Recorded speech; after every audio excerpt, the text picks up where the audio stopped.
Dans la vidéo d'aujourd'hui, on va parler de 5 conseils magiques pour réussir une exploitation agricole en 2024. Pour vous dire vrai, la campagne agricole de 2024 se prépare avec beaucoup de succès. Je suis dans ma plantation de 10 hectares que vous connaissez déjà. C'est la bananeraie, regardez la propriété. Cela n'est vraiment pas le but. Je compte vous donner 5 conseils qui puissent vous être d'une très grande utilité et j'en suis sûr, ces conseils vous aideront. On va commencer par liker la vidéo parce que c'est ça qui nous aide d'avoir un peu plus de personnes pour faire grandir la communauté. Parce que, à vrai dire, l'idée ici, c'est d'avoir le plus grand nombre de personnes qui puissent bien réussir. Donc,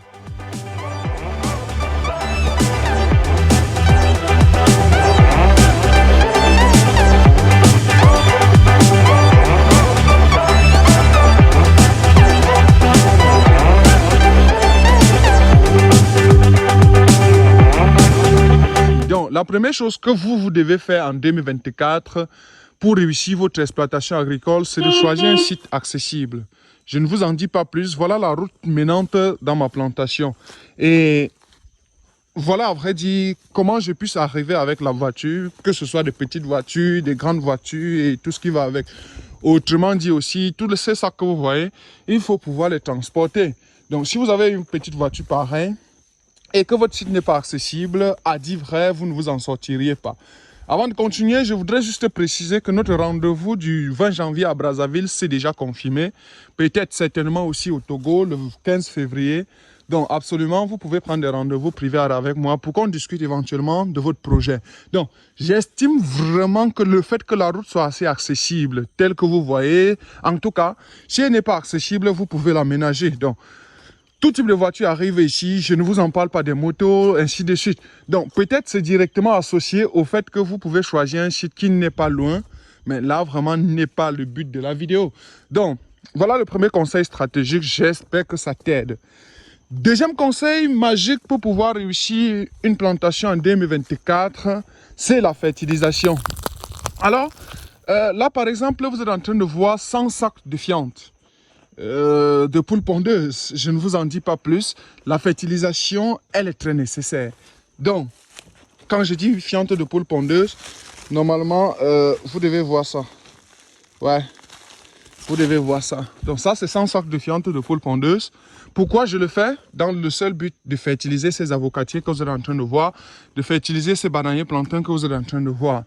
Donc, la fiente est calibrée dans des différents sacs tels que vous êtes en train de voir et c'est tellement assez intéressant. J'ai clairement envie de vous partager cette expérience. Normalement, ces plants d'avocatiers ont 5 mois et demi, 6 mois et vous pouvez voir leur taille.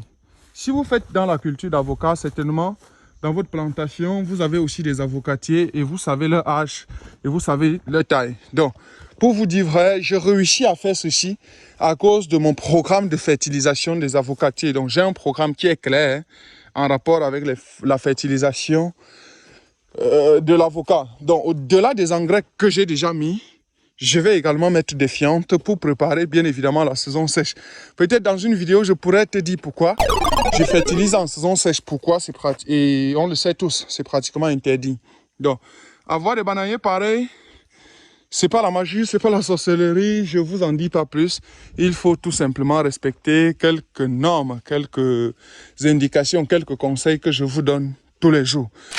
Troisième conseil pour réussir, n'est-ce pas, votre plantation de 2024, il faut penser, je dis encore qu'il faut penser à l'irrigation.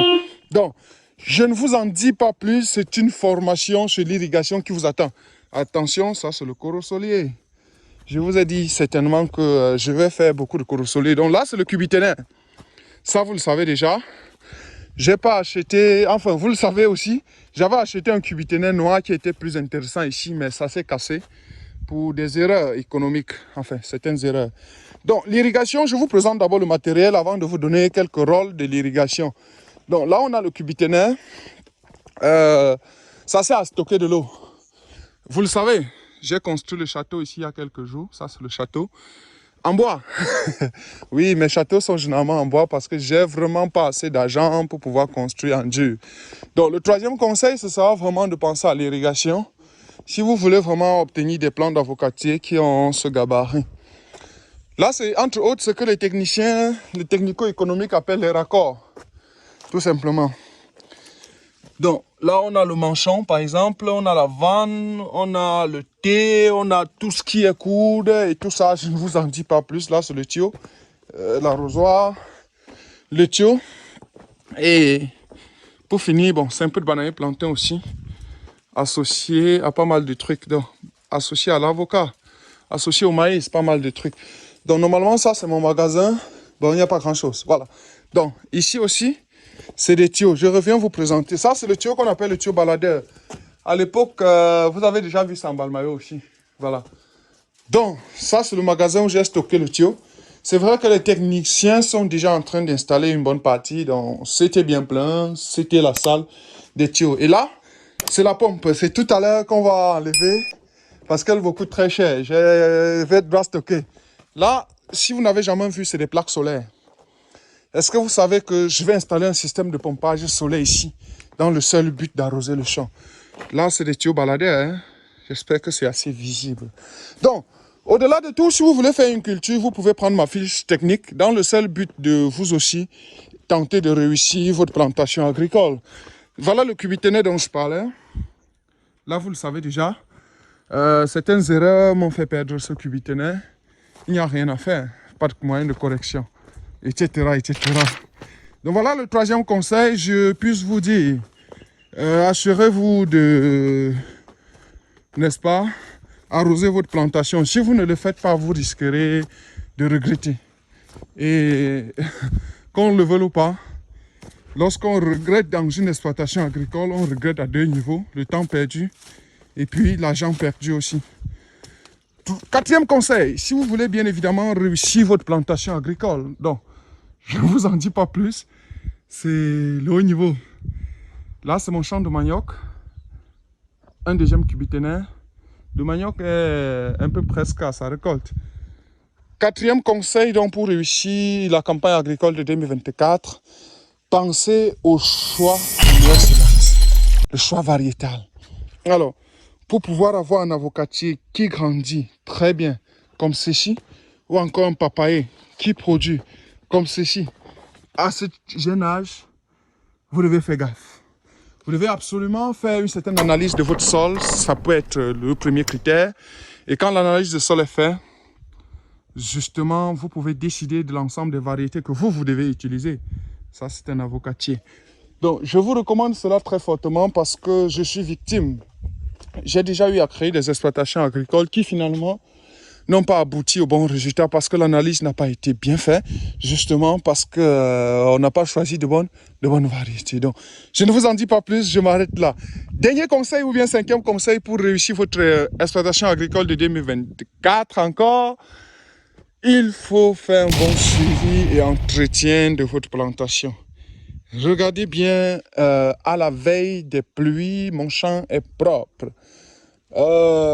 La propriété que je fais ici, c'est justement dans le seul but d'avoir un champ qui va bien se développer. Donc, vraiment, on n'a pas besoin de rappeler au Cameroun qu'il faut défricher les champs. Voilà. Donc, au-delà de ça, vous pouvez défricher, mais aussi, vous pouvez faire ce que j'appelle le paillage. Le paillage consiste à couper de l'herbe, mais de fertiliser, enfin de déposer en bas des plantes. C'est justement ça. Vous en sortiriez vainqueur si vous faites le paillage.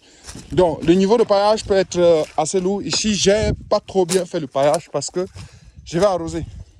Ouais. Donc, il n'y a pas de contrainte. Donc, ça, c'est la plantation de bananier plantain. Elle est aussi assez propre, telle que vous êtes en train de voir. Donc, voilà quelques conseils que j'ai bien voulu partager avec vous. Fin de compte, pour vous permettre de réussir vos projets de 2024. J'espère que ça vous aide. J'espère que ça vous permet de savoir que c'est possible et que finalement, on pourrait travailler ensemble.